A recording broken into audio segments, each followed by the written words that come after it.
কৃষি সম্প্রসারণ 2 এর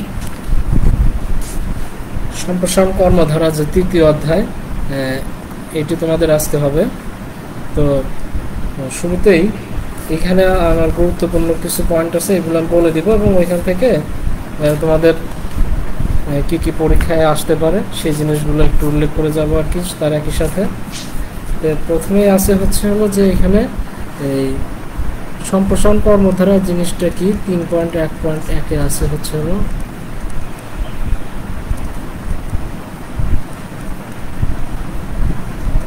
সম্প্রসারণ কর্মধারা।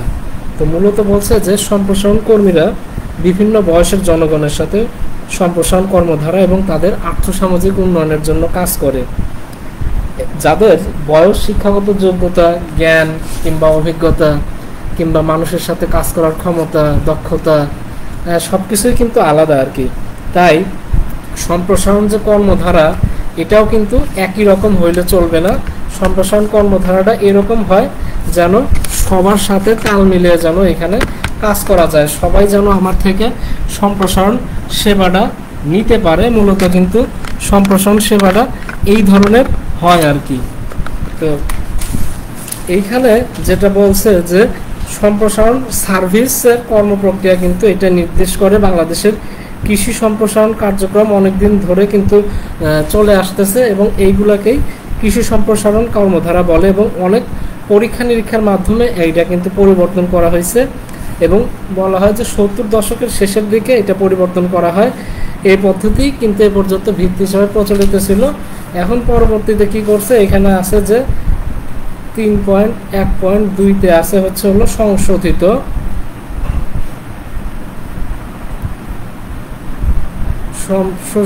সম্প্রসারণ কর্মধারা আর কি।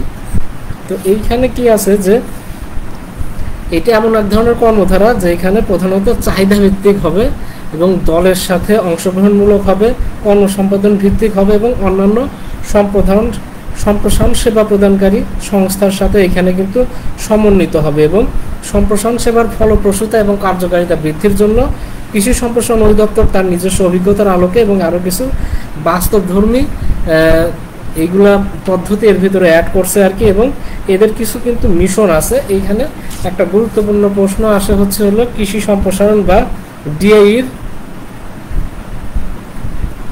মিশন, এটা কিন্তু আলাদাভাবে আসতে পারে।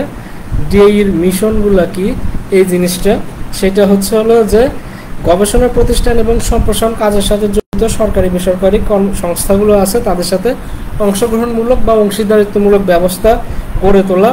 তারপর বলছে যে দলীয় পদ্ধতি সহ উপযুক্ত সম্প্রসারণ পদ্ধতিগুলো ব্যবহারের মাধ্যমে কৃষকদের উপযুক্ত প্রযুক্তি বিস্তারে সহায়তা করা এবং অধিদপ্তরের কর্মকর্তাদের পেশাগত জ্ঞান এবং দক্ষতা যে আছে এইটার উন্নয়নের জন্য সুযোগ সুবিধা যা যা আছে আমাদের সেগুলোর ব্যবস্থা করা এবং অধিদপ্তরের আর্থিক তথ্য, ভৌত মানব সম্পদ সুষ্ঠুভাবে শনাক্তকরণ এবং দক্ষতার সাথে ব্যবহার করা, পরিবেশের সাথে সামঞ্জস্যপূর্ণ কৃষি প্রযুক্তি ব্যবস্থা প্রণয়ন করা আর কি এবং চাহিদা ভিত্তিক সম্প্রসারণ কার্যধারার বিকাশের মাধ্যমে কৃষকদের অংশগ্রহণমূলক ব্যবহার করা আর কি। তো এইখানে বলছে যে সংশোধিত সম্প্রসারণ কর্মধারায় কিন্তু অনেকগুলা ব্যাপার আছে এবং এটা কার্যকর কৃষি সম্প্রসারণ সেবা যেটা মূলত বিভিন্ন কারিগরি তথ্যের আদান প্রদান করে। এটা কাদের মধ্যে, কৃষকদের মধ্যে এবং গবেষণা প্রতিষ্ঠান এদের মধ্যে যে সংযোগটা আছে এই সংযোগটা কিন্তু তারা ধরে রাখে, বিভিন্ন তথ্যের আদান প্রদান করে এবং একই সাথে কৃষকদের উৎপাদন ব্যবস্থাপনা, বাজার সংক্রান্ত সমস্যা চিহ্নিতকরণ এবং সমাধান করতে পারে। বিদ্যমান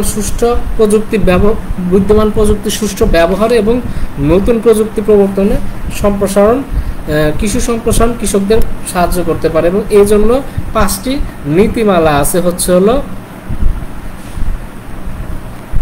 এই নতুন সংশোধিত কৃষি সম্প্রসারণ কর্মধারার। এর মধ্যে একটা হলো বিকেন্দ্রীকরণ, 2 নাম্বারটা হলো লক্ষ্য স্থির করা,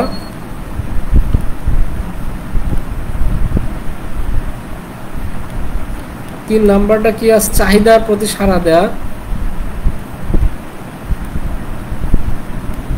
4 নাম্বারটা কি আছে হলো বিভিন্ন সম্প্রসারণ পদ্ধতির ব্যবহার। 5 নাম্বার কি আছে, দলের সাথে কাজ করা। মূলত এই কয়েকটা বিষয় কিন্তু হচ্ছে হলো সম্প্রসারণ কর্মধারার সংশোধিত সম্প্রসারণ কর্মধারার 5টি নীতিমালা। তো এখানে নীতিমালাগুলো লেখো, এইটা কিন্তু এইভাবে আসে। এরপরে কি আছে, এরপরে আছে হচ্ছে হলো 3.1.3 আছে হচ্ছে হলো কর্মধারার প্রয়োগ আর কি। এইখানে 5টা, ওইখানে নীতিমালা ছিল, এইখানে আছে হচ্ছে হলো 5টা প্রক্রিয়া। এই প্রক্রিয়াগুলো কি কি, যে কৃষকদের চাহিদা চিহ্নিতকরণ, চাহিদা ভিত্তিক স্থানীয় সম্প্রসারণ কর্মসূচির প্রণয়ন এবং স্থানীয় সম্প্রসারণ কর্মসূচি বাস্তবায়ন, পরিবীক্ষণ, ফলাফল মূল্যায়ন। যেটা পরবর্তী আছে, এই যে এই ছবিটা কিন্তু এখানে দিতে হবে।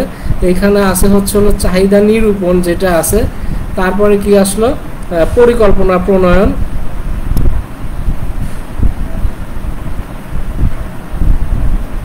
এরপরে আসছে কি বাস্তবায়ন করব আমরা পরিকল্পনাগুলা। মূলত এইখান থেকে কিন্তু আইডিয়াটা পাওয়া যাচ্ছে এবং এইখান থেকে আসে হচ্ছে হলো পরিবীক্ষণ, যেটা কিন্তু একটা 2 ওয়ে মেথড।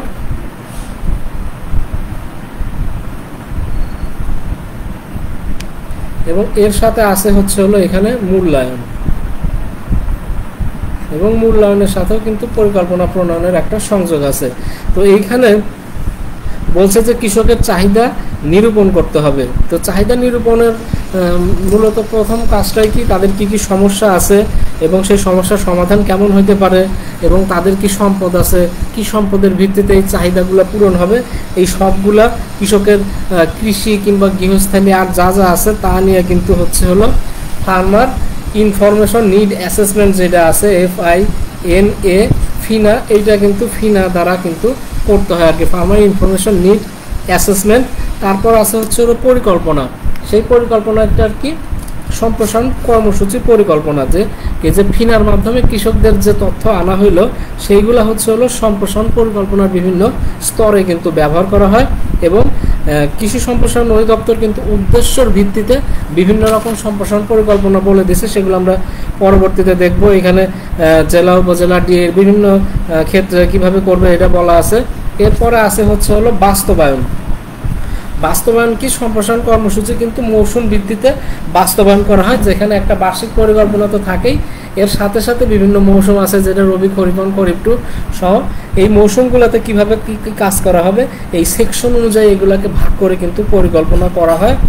এবং বিদ্যমান সম্পদ, এবং এখানেও বিদ্যমান যে সম্পদ এবং কর্মীরা কি কৌশলে কাজ করতে পারবে, তারা কি কি কৌশল জানে, তার উপর ভিত্তি করে কিন্তু এখানে বাস্তবায়নের কাজটা করা হয়। এবং বাস্তবায়ন বলতে এটাও বোঝাবে যে যতটা সম্ভব কার্যকরভাবে বাস্তবায়ন করা সম্ভব, ততটা সম্ভব কার্যকরভাবে আমরা বাস্তবায়ন করব। এরপরে আছে হচ্ছে হলো পরিবীক্ষণ। পরিবীক্ষণ হইতেছে হলো মৌসুমি সম্প্রসারণ কর্মসূচি যে হচ্ছে হলো বাস্তবায়ন আছে, সেমস, এইটা কিভাবে কত ভালোভাবে করা হয়েছে তার উপরে নির্ভর করে। তারপরে হচ্ছে হলো বিভিন্ন রেজিস্টার থাকে, রেজিস্টারে বিভিন্ন কর্মকাণ্ডে কারা উপস্থিত ছিল, কিভাবে ছিল। তারপরে হচ্ছে হলো অঞ্চলের অতিরিক্ত পরিচালক যারা আছেন তারা কারিগরি নিরীক্ষার মাধ্যমে অগ্রগতি, যে বাস্তবায়ন অগ্রগতি আছে এটা লিপিবদ্ধ করবে। কোনো যদি সমস্যা থাকে, দুর্বলতা থাকে, তাহলে সংশ্লিষ্ট কর্মী এবং ব্যবস্থাপকদের জানানো হয় এবং এর সমস্যা সমাধানের জন্য উপদেশ দেওয়া হয়। এবং এই ক্ষেত্রে বিভিন্ন টুলস, এটা পরবর্তীতে 12তম অধ্যায়ে কিন্তু বর্ণনা আছে, সেখানে আমরা যে দেখব। এরপরে আছে পরিবীক্ষণ ও মূল্যায়ন। তো পরিবীক্ষণ মূলত হচ্ছে তথ্য সংগ্রহ, এবং এই তথ্য সংগ্রহের উপরে ভিত্তি করে যে বিভিন্ন উপাত্ত যে পাওয়া গেছে, তথ্য উপাত্ত, সেগুলোর বিশ্লেষণের নামই কিন্তু মূল্যায়ন। এইটা হচ্ছে হলো যে উদ্দেশ্য নিয়ে আমরা পরিকল্পনাটা প্রণয়ন করে বাস্তবায়ন করছি, সেই উদ্দেশ্যটা আমাদের পূরণ হয়েছে কিনা। তারপরে হচ্ছে হলো মূলত এটা করা হয় বছরের শেষে অথবা মৌসুমের শেষে, বাস্তবায়ন শেষে কিন্তু মূল্যায়ন প্রক্রিয়া করা হয়। এবং যদি দেখা যায় যে কোনো কারণে কৃষকরা নতুন প্রযুক্তিতে আকৃষ্ট হচ্ছে না, তাহলে কি কারণে আকৃষ্ট হচ্ছে না, কিভাবে করলে আকৃষ্ট হবে, এই জিনিসগুলো কিন্তু পরে ওইখানে দেখা হয় আর কি। এরপরে আর একটা আছে যে হচ্ছে হলো নতুন সম্প্রসারণ কর্মধারার হচ্ছে হলো যে দুর্বলতা কিছু আছে, এবং এই দুর্বলতাগুলো উত্তরণের জন্য কিন্তু বিভিন্ন পদক্ষেপ নেওয়া হয়েছে। সেই দুর্বলতাগুলো কি, এটা আছে হচ্ছে হলো 3.1.4-এ এইখানে আছে হচ্ছে হলো যে সম্প্রসারণ কর্মসূচির পরিকল্পনায় চাষি এবং মাঠ পর্যায়ে যে কর্মী আছে তাদের জড়িত হওয়ার সুযোগের অভাব। তারপরে বলছে যে একক শ্রেণীর ব্যক্তিধর্মী কৃষি সম্প্রসারণের উপর জোর দেওয়া হয়েছিল বলে অধিক মাত্রায় বিস্তার লাভ করতে পারেনি। ক্ষুদ্র যারা আছে তারা কিন্তু এই সুবিধাটা পায় নাই। কৃষি গবেষণা এবং সম্প্রসারণের মধ্যে যে যোগাযোগ আছে এটার মাধ্যমের ভিত্তিটা খুবই দুর্বল। অনুমোদিত প্রযুক্তি নিয়ে যথেষ্ট যে প্রদর্শনীর দরকার এই প্রদর্শনীর ব্যবস্থা না করা, সম্প্রসারণ বার্তা কৃষকদের চাষিদের নিকট বা কৃষকদের নিকট পৌঁছানোর উপর অধিক মাত্রায় জোর দেওয়া এবং চাষিদের ব্যবহার প্রযুক্তি মানে উপর থেকে যে প্রযুক্তিটা আসছে সেটাকে আমরা ডেভেলপ মানে কৃষকদের মাঝে জনপ্রিয় করার মতো চেষ্টা করতেছি, কিন্তু কৃষকরা যে জিনিসগুলো ব্যবহার করা অভ্যস্ত সেই প্রযুক্তিগুলোর উন্নয়নের ক্ষেত্রে কোনো পদক্ষেপ নেওয়া হচ্ছে না, এই জিনিসগুলো আর কি। এরপরে আছে হচ্ছে হলো বাজারজাতকরণ, এই সম্পর্কে পরবর্তী বাজারজাতকরণ বলতেছি এটা। এরপরে আছে হচ্ছে হলো ইম্পর্টেন্ট 3.1.4.1 এটা হচ্ছে হলো বিকেন্দ্রীকরণ সম্পর্কে পরবর্তীতেও আছে আরো বলা। তো বিকেন্দ্রীকরণ হচ্ছে হলো যে এইখানে মূলত যে জিনিসগুলো সেন্টার থেকে আমাদের পরিচালনা করা সম্ভব সেইগুলো বাদে বাকি সব জিনিসগুলো কিন্তু সেই অথরিটি বা কাজের দায়িত্বগুলো কিন্তু নিচের অফিসে কিংবা নিচের দিকে অন্যান্য জায়গায় কিন্তু এই দায়িত্বগুলো বন্টন করে দেয়, মূলত বিকেন্দ্রীকরণ। তো সেই জিনিসগুলো কি হচ্ছে যে কৃষি সম্প্রসারণ অধিদপ্তর এখানে যে কিছু বিষয় আছে সেই সিদ্ধান্ত গ্রহণের যে সময়গুলো কিংবা সিদ্ধান্ত গ্রহণের যে ধাপগুলো কিংবা দায়িত্বগুলো তারা কিন্তু উপজেলা জেলার যে অফিসগুলো আছে তাদের মাঝে ভাগ করে দেয়, এইভাবে কিন্তু বিকেন্দ্রীকরণ করা হয় আর কি। এবং এই ক্ষেত্রে কি হয়, তারা বিকেন্দ্রীকরণ কোন প্রক্রিয়ায় করে, এখানে কর্মসূচি পরিকল্পনা করে, প্রশিক্ষণ দেওয়া হয় এবং প্রচার মাধ্যমের দ্বারা এই জিনিসগুলো সবাইকে জানানো হয়।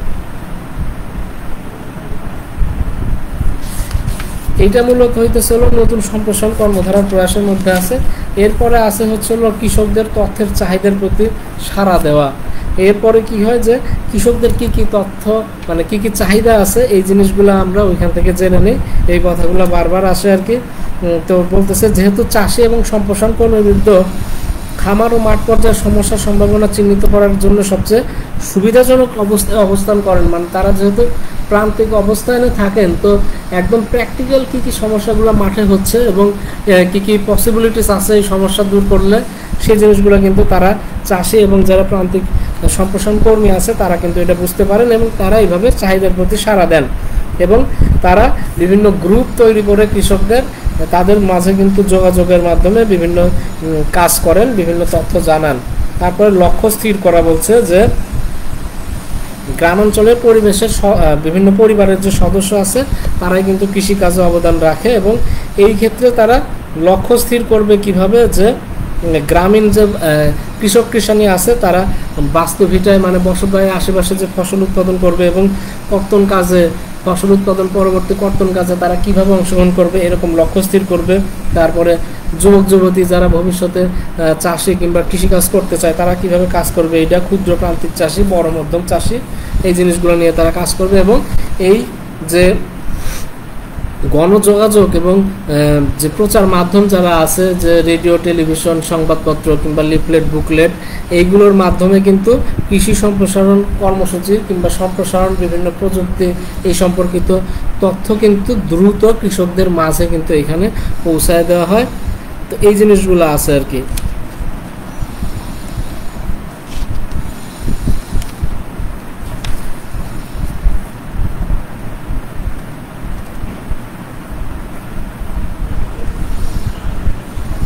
এখানে 3.1.5 আছে হচ্ছে হলো পূর্ববর্তী যে সম্প্রসারণ কর্মসূচি ছিল এর সাথে যে নতুন সম্প্রসারণ কর্মসূচি এর বিভিন্ন তুলনা, এখানে সামঞ্জস্য এবং পার্থক্য। এখানে মিল যেটা আছে যে আগে যেরকম অঞ্চল জেলা উপজেলা ইউনিয়ন এরকম বা ব্লক ছিল এটা এখনও আছে, জাতীয় কারিগরি কমিটি আছে, সম্প্রসারণ কর্মীদের বিভিন্ন প্রশিক্ষণ হয়, গবেষণা সম্প্রসারণ কর্মশালা হয়, এই জিনিসগুলো একই আছে। পার্থক্য হচ্ছে হলো যে সব সম্প্রসারণ কর্মীদেরকে নিজস্ব কর্মসূচি পরিদর্শন এই তালিকা এইগুলা তৈরি করার দায়িত্ব তাদেরকে ইন্ডিভিজুয়ালি আলাদা আলাদা লোকজনকে দেওয়া হয়েছে এবং একক সংযোগ চাষিদের বাদ দিয়ে আমরা দলীয়ভাবে কাজ করব আর কি। কোনো নির্দিষ্ট বড় চাষি কিংবা বড় কৃষককে নিয়ে যে কাজ করব আমাদের কাজ এরকম হবে না, যেটা আগে হয়তো।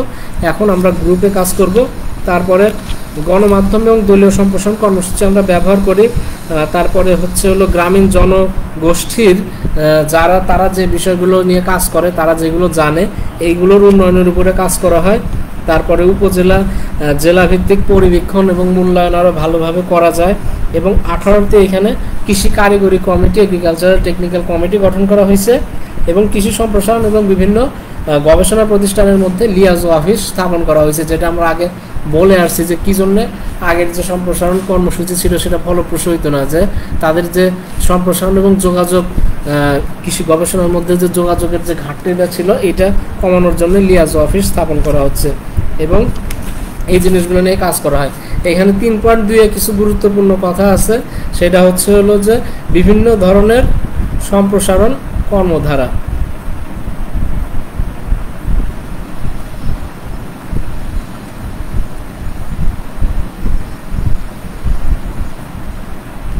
বিভিন্ন প্রচলিত সম্প্রসারণ কর্মধারাগুলো কেমন হয় এইখানে আছে হচ্ছে হলো, যেটা আমার কাছে ইম্পর্টেন্ট মনে হচ্ছে 3.2.1, যেটা 70 দশকের গুলা, এইটা একটা। তারপরে 3.2.4 সেটা হচ্ছে হলো অংশগ্রহণমূলক।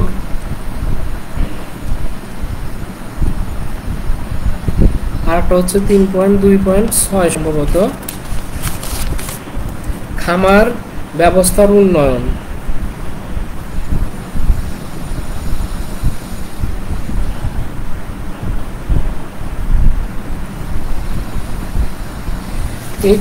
এই তিনটা 3.2.1, 4 আর 6 এই কয়েকটা পড়লেই হবে, যে আগে কিভাবে কাজ করা হয়তো। এখানে কয়েকটা পয়েন্টে লেখা আছে: ধারণা, উদ্দেশ্য, কর্মসূচি, পরিকল্পনা, বাস্তবায়ন, প্রয়োজনীয় সম্পদ, সাফল্যের মাত্রা নিরূপণ, উপকারিতা, অপকারিতা। আচ্ছা, এটা যদি বলি যে আমি অংশগ্রহণমূলকের কথা বলি, যে ধারণাটা হচ্ছে হলো যে কৃষকের যথেষ্ট জ্ঞান আছে, আরও তথ্য পেলে উন্নতি করতে পারেন। কৃষকের সক্রিয় অংশগ্রহণই হচ্ছে হলো সাফল্যের পূর্ব শর্ত এবং এক্ষেত্রে অভিজ্ঞ কৃষককে কাজে লাগাইতে পারবো আর কি। এটাই হচ্ছে মূলত অংশগ্রহণমূলক, যে এখানে কৃষককেও আমরা আমাদের পরিকল্পনার অংশ হিসাবে নিব। তারপর উদ্দেশ্য কি? এই যে গ্রামীণ জীবনযাত্রার, জনসাধারণের জীবনযাত্রার মান উন্নয়ন, উৎপাদন বৃদ্ধি, ভোগ বৃদ্ধি, এইগুলা। কর্মসূচি পরিকল্পনা করা হয় কি স্থানীয় দল, গ্রুপ বা ক্লাব, এদের মাধ্যমে। প্রয়োজন বাস্তবায়ন কি? যে অনেক সভা করে কৃষকের খামার পরিদর্শন করে বাস্তবায়ন করা হয়। প্রয়োজনীয় সম্পদ হচ্ছে হলো যে প্রভাবক বা সাহায্যকারী হিসেবে এখানে সম্প্রসারণ কর্মী যারা আছেন তারা কাজ করেন এবং অন্যান্য পদ্ধতির তুলনায় খরচ কম। সাফল্যের মাত্রা নিরূপণ করা হয় যে স্থানীয় সম্প্রসারণ সংস্থার স্থায়িত্বের জন্য এবং সংশ্লিষ্ট সম্প্রদায়ের জন্য উপকারী কিনা, এই জিনিসটা আমরা মেপে আমরা এই কর্মসূচির যে সাফল্য এটা নিরূপণ করি। উপকারিতা এখানে আছে যে বার্তা ও কাজ সম্প্রসারণের কাজের সাথে সম্পর্কিত হয়, সঙ্গতিপূর্ণ হয়, কম খরচ, মানবিক ও কারিগরি চাহিদা মেটায়। অপকারিতা হচ্ছে হলো সরকারি নিয়ন্ত্রণের এইখানে অভাব আছে, যেটা কৃষককে কিন্তু আরও বেশি প্রত্যাশা করে আর কি, এইটা আছে এখানে। আচ্ছা, এই সাথে আর একটা পড়া যাইতে পারে 3.2.8, যেহেতু এটা তোমরা কৃষি শিক্ষা প্রতিষ্ঠানে আসো, তাইলে এখানে শিক্ষা প্রতিষ্ঠান ভিত্তিক যে হচ্ছে হলো কর্মধারা আছে, এইটা কিন্তু তোমরা এখানে খেয়াল করো। আচ্ছা, এখানে বিকেন্দ্রীকরণ, আগে এই জিনিসটা বলছিলাম যে বিকেন্দ্রীকরণ কিভাবে করা হয়, যে মাঠ পর্যায়ের যারা সম্প্রসারণের সাথে সংযুক্ত, এখানে 3.3-এ আমরা চলে যাই। 3.3-এ আবার বিকেন্দ্রীকরণ আসছে। তো এইখানে যেটা আছে যে এই মাঠ পর্যায়ে যারা সম্প্রসারণের সাথে জড়িত তাদের কর্মসূচি পরিকল্পনা এমনভাবে হইতে হবে যা এলাকা, কৃষি এবং পরিবারের সাথে খাপ খায় এবং নতুন কৃষি সম্প্রসারণ নীতির আলোকে কর্মসূচি পরিকল্পনা ও বাস্তবায়নের মূল বিষয়গুলো অধিকাংশ দায়িত্ব বিশেষত সরকারি পর্যায়ে বিকেন্দ্রীকরণ করা হয়েছে। এই বিকেন্দ্রীকরণ কিভাবে করা হয়েছে? যে তথ্য চাহিদা চিহ্নিতকরণ, চাহিদার প্রতি সাড়া প্রদান, স্থানীয় সম্পদ সম্পর্কে তথ্য গ্রহণ, কর্মসূচি পরিকল্পনা এইটা করা হয় কিভাবে? যে মাঠ কর্মী তার ঊর্ধ্বতন তত্ত্বাবধায়ক, যেটা কৃষি সম্প্রসারণ কর্মকর্তা কিংবা উপজেলা কৃষি অফিসার আছে, তাদের সাথে আলোচনা করে কর্মসূচি পরিকল্পনা প্রণয়ন করবে। তারপরে হচ্ছে হলো স্থানীয় চাহিদা অনুযায়ী যে তথ্যগুলো আমরা শুরুতে নিলাম, এর উপরে ভিত্তি করে প্রশিক্ষণ কর্মসূচি প্রণয়ন করব এবং কৃষকদেরকে জানানোর জন্য এই যে তার কাছ থেকে আমি সমস্যা কিংবা চাহিদার যে তথ্য নিলাম এর সাথে রিলেটেড যে আমার তথ্যবলী যেগুলো আছে এগুলো গণমাধ্যম যেমন বিভিন্ন radio television booklet poster folder এগুলোর মাধ্যমে আমরা প্রচারের ব্যবস্থা করব আর কি। আচ্ছা, এই কিছু জিনিস এইখানে আছে এই বিকেন্দ্রীকরণের মধ্যে, এগুলো একটু ডিটেইল বলা আছে যে চাহিদা ভিত্তিক কৃষি সম্প্রসারণ কি, এটা একবার রিডিং দিলে বুঝতে পারবো। সেটা হলো যে মূলত এই যে গ্রামীণ পর্যায়ে তারা যে লেভেলে আছে, তারা সম্পদের যে লেভেলে আছে, জ্ঞানের যে লেভেলে আছে, কিংবা ওই এলাকায় পরিবেশ পরিস্থিতির সাথে যে ফসলের উৎপাদন কিংবা যে প্রযুক্তিগুলো ওইখানে খাপ খায়, সেই প্রযুক্তি কিংবা সেই ফসল চাষ করতে যে কী কী সমস্যায় তারা সম্মুখীন হচ্ছে, এই জিনিসগুলোর কিন্তু চাহিদা ভিত্তিক আমরা তথ্য নিব এবং তার ভিত্তিতে আমরা কৃষি সম্প্রসারণ করব।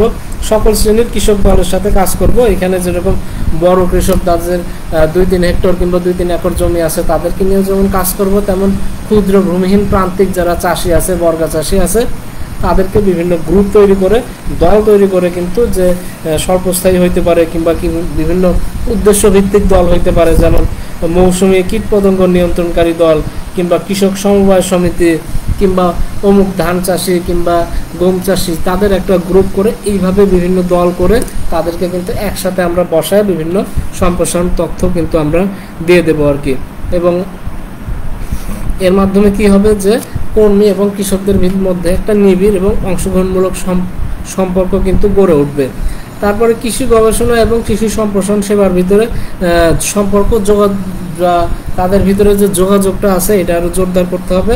সেটা কিভাবে করব, যে একটা জাতীয় কৃষি কারিগরি সমন্বয় কমিটি এটা থাকবে। তারা কি করবে, বিভিন্ন সরকারি বেসরকারি সংস্থাও কিন্তু অনেক ক্ষেত্রে তারা গবেষণা করে থাকে এবং তাদের ব্যক্তি ক্ষেত্রে অনেকে গবেষণা করে থাকে। এই তথ্যগুলো কিন্তু তারা সমন্বয় করবে এবং একই কৃষি পরিবেশভুক্ত যে জেলাগুলো আছে তাদেরকে নিয়ে যে অঞ্চল করা হয় এবং তার সাথে বিভিন্ন গবেষণা প্রতিষ্ঠান স্থানীয় প্রতিনিধির সাথে সমন্বয় করে একটা কৃষি কারিগরি কমিটি করা হবে। তারপরে কৃষি সম্প্রসারণ অধিদপ্তর এবং স্থানীয় গবেষণা প্রতিষ্ঠানের কর্মীদের মধ্যে গবেষণা সম্প্রসারণ যে পর্যালোচনা আছে এই সম্পর্কিত ওয়ার্কশপ বা কর্মশালা তৈরি করতে হবে, মানে আয়োজন করতে হবে। এরপরে আছে হলো মূলত এই সবগুলোই কিন্তু 3.3-এর অন্তর্ভুক্ত। এই যে 3.3.1, তারপরে হলো 2, তারপরে হলো 3, তারপরে 4-এ হলো আছে 4-এ আছে হলো এই যে প্রশিক্ষণ। এই জিনিসগুলো আছে প্রশিক্ষণ কিভাবে দিতে হবে, যে নতুন সম্প্রসারণ নীতির আলোকে সম্প্রসারণ কর্মধারার মৌলিক একটা বৈশিষ্ট্য হলো প্রশিক্ষণ। এইখানে কৃষকদেরকে প্রশিক্ষণ দিতে হবে, কৃষকদেরকে যারা প্রশিক্ষণ দেয় যে সম্প্রসারণ কর্মী আছে তাদেরও প্রশিক্ষণ দিতে হবে এবং এই ক্ষেত্রে চাহিদা ভিত্তিক প্রশিক্ষণ হবে, দক্ষতা বৃদ্ধির জন্য প্রশিক্ষণ হবে। তারপরে পশু বন মৎস্য খামার ব্যবস্থাপনা ঋণ বাজারজাতকরণ এদের সাথে আওতাভুক্ত যেসব কাজ করতে যারা উৎসাহিত আছেন ব্যক্তি তাদেরকে সুপারিশ দিতে উৎসাহিত করতে হবে এবং প্রশিক্ষণ সুবিধা ও অর্থের ব্যাপারে সরকারি নীতি এমন হতে হবে যে তা সকল সম্প্রসারণ সেবা প্রদানকারীর জন্য এগুলো সহজলভ্য হয় আর কি। আচ্ছা, এরপরে গুরুত্বপূর্ণ একটা জিনিস আছে, সেটা হলো 3.3.5-এ যে উপযুক্ত সম্প্রসারণ পদ্ধতির ব্যবহার।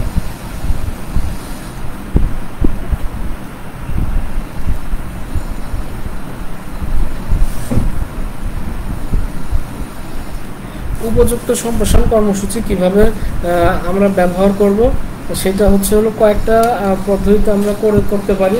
সেই সম্ভাব্য পদ্ধতিগুলো হলো খামার পরিদর্শন,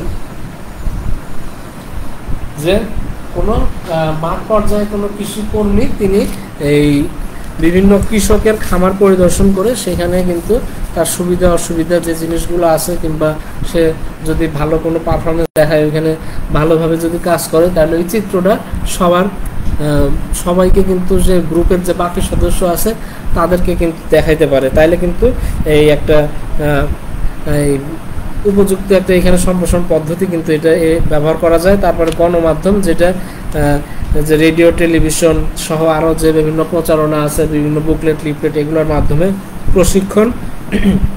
প্রশিক্ষণের মাধ্যমেও কিন্তু তাদেরকে হচ্ছে হলো প্রদর্শনীর আয়োজন করে, প্রশিক্ষণের আয়োজন করেও কিন্তু তাদেরকে এইখানে হচ্ছে হলো সম্প্রসারণ করা যায়। তারপরে বিভিন্ন মেলা, যেরকম কৃষি মেলা হয় বিভিন্ন সময়, যেখানে কৃষক, ব্যবসায়ী, বিভিন্ন সরকারি বেসরকারি সংস্থা, তাদের মধ্যে কিন্তু একটা ইন্টার রিলেশন তৈরি হয়, এবং যেখানে কৃষক বিভিন্ন উন্নত প্রযুক্তি জাত এই জিনিসগুলো হাতে কলমে দেখতে পারে। তারপর বিভিন্ন মেলায় বিভিন্ন প্রতিষ্ঠান তাদের নিজস্ব স্টল দিবে, সেগুলো সম্পর্কে তাদের প্রোডাক্ট কিংবা তাদের উদ্ভাবন সম্পর্কে বলবে। এইভাবে কিন্তু তারা নতুন জ্ঞান অর্জন করবে। তারপরে বিভিন্ন পরিদর্শন বা উদ্বুদ্ধকরণ যে ভ্রমণ আছে, এইখানে কোনো কৃষক গ্রুপকে অন্য একটা এলাকার, যেখানে কৃষকরা একটা প্রযুক্তি ভালো ব্যবহার করতেছে এবং যে প্রযুক্তিটা এই এলাকাতেও ব্যবহারের সুযোগ আছে, এই জিনিসগুলো কিন্তু পরিভ্রমণ করানোর জন্য তাদেরকে ওইখানে ফিল্ড ট্রিপে কিংবা যে মোটিভেশনাল ট্যুরে কিন্তু আমরা ওইখানে নিয়ে যেয়ে তাদেরকে আগ্রহী করে তুলতে পারি। তারপরে অংশগ্রহণমূলক পদ্ধতি, বিভিন্ন অংশগ্রহণমূলক পদ্ধতির মাধ্যমে কিন্তু এখানে তাদের সম্প্রসারণ দেওয়া যায়। আচ্ছা, এরপরে আছে যে সমন্বিত সম্প্রসারণ সেবা। সেটা হচ্ছে হলো সমন্বিত কি, যত ধরনের কি বলছে যে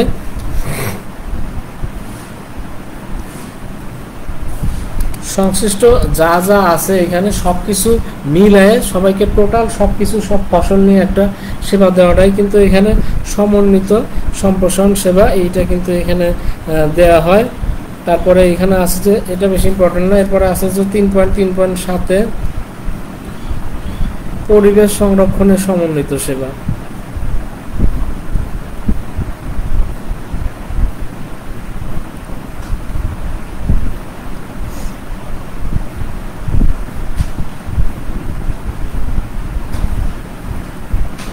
পরিবেশ সংরক্ষণের সমন্বিত সেবা, এখানে এরকমভাবে সেবা দেওয়া হবে যেন সেই প্রযুক্তিগুলো যদি কৃষক মাঠ পর্যায়ে ব্যবহার করে, সেটা যেন কোনো পরিবেশ ক্ষতির কোনো কারণ না হয়, যেমন ভূমি, পানি দূষণ, বায়ু দূষণ, ভূমির ক্ষয়, এই জিনিসগুলো না হয়।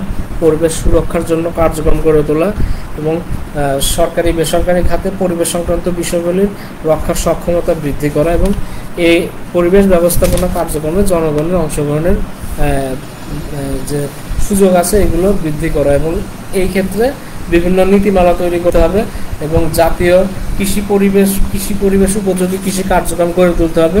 সমন্বিত রোগবালাই ব্যবস্থাপনা, ক্ষতিকর এবং বিপজ্জনক যে কৃষি যে কার্যক্রম আছে এগুলো সম্পর্কে উৎসাহিত করতে হবে।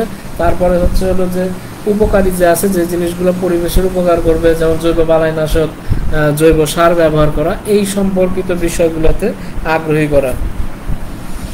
এরপরে এই পয়েন্টটা শেষ, আর একটা জিনিস আছে, সেটা হচ্ছে হলো কর্মসূচি ব্যবস্থাপনা।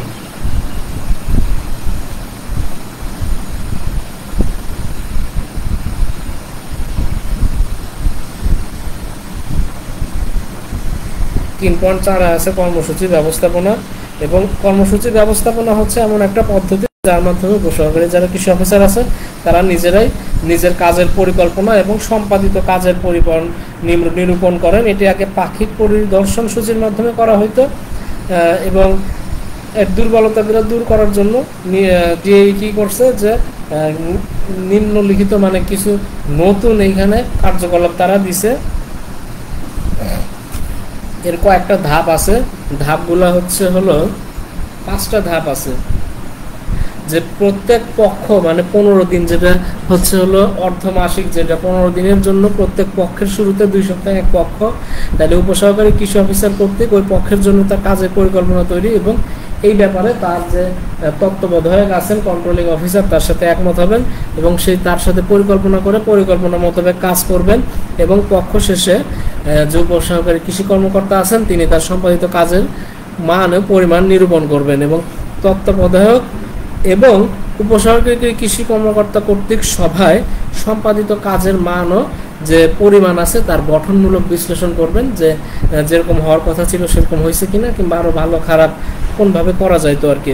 এবং পূর্ববর্তী কর্মসূচি এ সম্পর্কিত যে ছিল তার সাথে তুলনা করে তার সফলতা বা বিফলতা হতে শিক্ষা গ্রহণ করে তার সামর্থ্যতা, সম্পদের প্রাপ্যতা, পেশনা এবং উন্নয়নের জন্য এর উপরে ভিত্তি করে পরবর্তী পক্ষের জন্য তিনি পরিকল্পনা করবেন আর কি।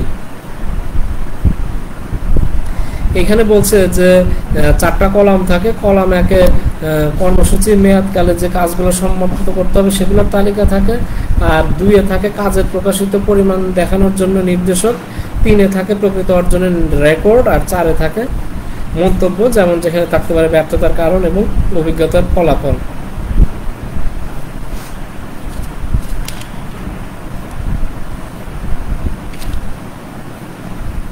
এই কর্মসূচি ব্যবস্থাপনার যে 5টি ধাপ আছে এই জিনিসগুলো কিন্তু এখানে একটু বর্ণনা করা আছে। কর্মসূচি ব্যবস্থাপনা যেটা এখানে বলে দেই যে এখানে ধাপ আছে হচ্ছে হলো 5টা। এই কর্মসূচি ব্যবস্থাপনা বলতে কি বোঝো, এর ধাপগুলো উল্লেখ করো, এই সম্পর্কিত কিন্তু একটা বড় প্রশ্ন থাকতে পারে।